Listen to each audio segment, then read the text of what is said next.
How are you doing? Hopefully you're enjoying your weekend. I had the weirdest dream.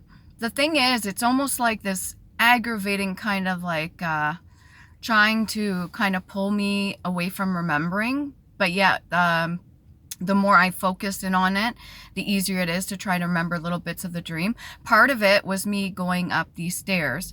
And at the top of the stairs, there's these stalls for bathroom. And I opened one of the stalls, the first one that's right in front of me, and there's a fucking elephant there.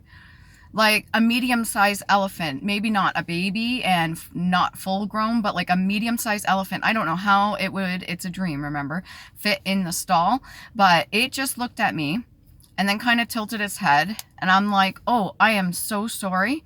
And I stepped out of the way and like I moved so it can go down the stairs, and just like, here you go, here's your pathway. I was like, here you go, it's okay. And then it kind of moved forward and moved back and kind of moved forward and moved back, and it was like going in and out. And I was like, it's okay. I'm giving you the room so that you can go. And it walks past me, and I even feel the air blowing past me. It walks past me and it goes down the stairs. And I was like, what in the world is an elephant doing in a stall like that?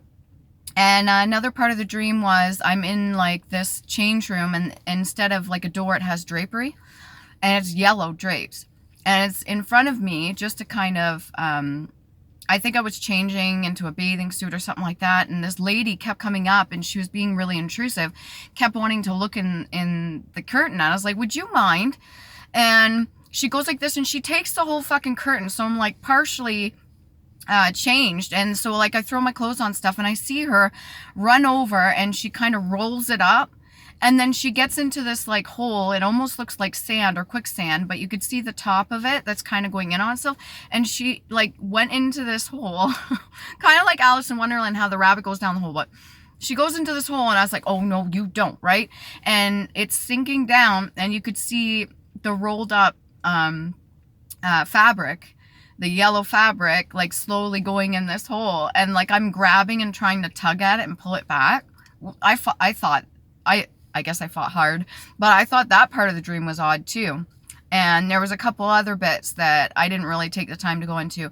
Now, I don't think it's like any urgency or a negative message, so to speak, but it was definitely a message for me there. And I'm going to take the time, and I'm going to put in the caption below, and maybe even in the algorithm too, of what the symbolic meaning behind that is, because I thought that was really interesting. I know elephants themselves have multiple different meanings, and especially spiritual ties, which is great. I even have one of them up here somewhere. Yeah, I have one of them up here as my little collection inside the car. But I thought that was really interesting. If you have any fascinating dreams, I like to try to decode them. You can put it down, brief description, obviously don't give a whole novel, but in the bottom you can put a brief description of what you've experienced for your recent dreams and what you believe it to translate to. What kind of message is it trying to tell you? Somebody I was recently talking to was, they were in the kitchen and there's like a shortage of French fries or something like that. There's just no French fries, and he has a reoccurring dream of this. And I was like, what in the world could that mean? Like, I have no idea. Anyways, remember to love you. Please do. Okay? Enjoy yourselves.